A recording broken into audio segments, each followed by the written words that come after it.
Voilà, vous découvrez ici le jeu de 7H, 8H.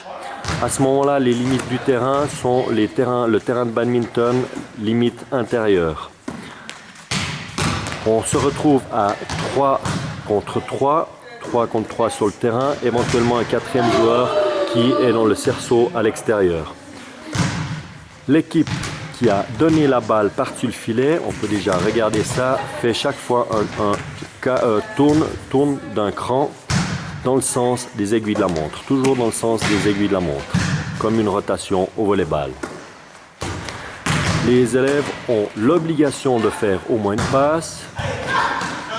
Ils peuvent en faire une deuxième, donc il peut y avoir 2 gestes ou 3 gestes avant de donner la balle de l'autre côté. Dans les gestes autorisés, on a la balle qui est donnée, qu'on a bloquée comme ici on le voit par en dessous, ça on appelle une manchette. Ensuite le geste ici qu'on vient de voir, c'est ce qu'on appelle le lance-pouce, c'est la préparation pour la passe. Et finalement on a une attaque qui peut se faire à une main. Si l'élève ne se sent pas de frapper à une main, il peut aussi passer à 2 mains.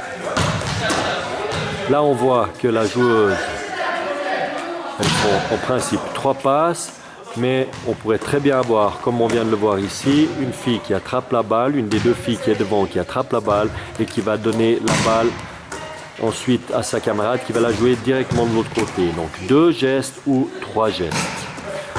Si la personne qui doit attaquer de l'autre côté, jouer la balle de l'autre côté, n'ose pas frapper, n'ose pas sauter, elle a le droit de jouer en passe, mais par contre, obligatoirement, elle doit jouer la balle directement, sans la bloquer. La bloquer, ça n'est autorisé que sur le premier geste, éventuellement sur le deuxième geste, et un troisième geste. Mais le geste où la balle va directement, où la balle va de l'autre côté, on est obligé de frapper la balle.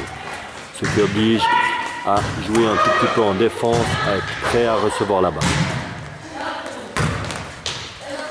C'est toujours l'équipe qui a gagné le point qui va faire le service. Ici, donc, l'équipe en face a perdu le point. C'est donc l'équipe de ce côté-là qui va servir. Pour servir, on peut jouer soit en passe haute, un lance-pouce, soit on peut faire comme une attaque, frapper à une main. Les 2 choses sont autorisées. Voilà, ici, l'équipe adverse a perdu le point. Elle va donc donner la balle sous le filet. Et c'est l'équipe de ce côté-là du filet qui va pouvoir servir.